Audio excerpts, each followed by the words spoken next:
قل يا عبادي الذين أسرفوا على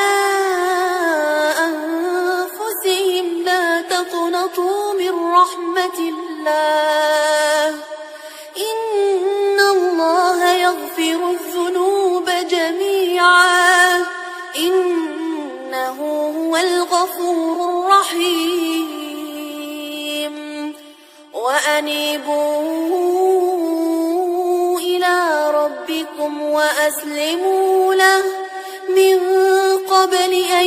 يأتيكم العذاب ثم لا تنصرون واتبعوا أحسن ما أنزل إليكم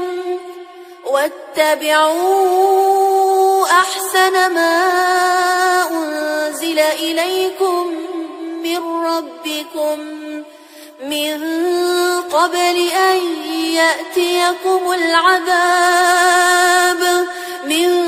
قبل أن يأتيكم العذاب بغتة وأنتم لا تشعرون أن تقول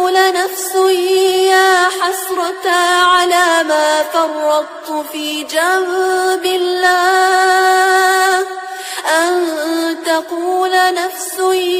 يا حسرة على ما فرطت في جنب الله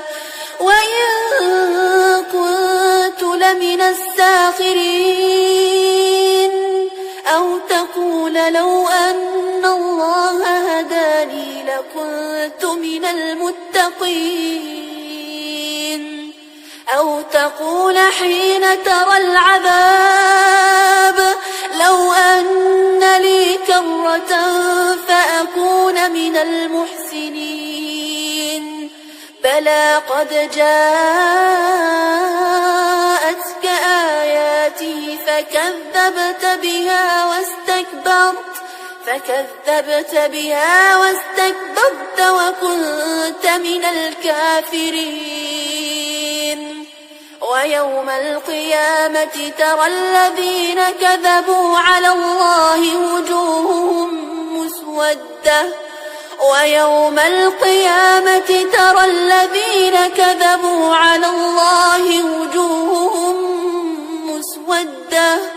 أليس في جهنم مثوى للمتكبرين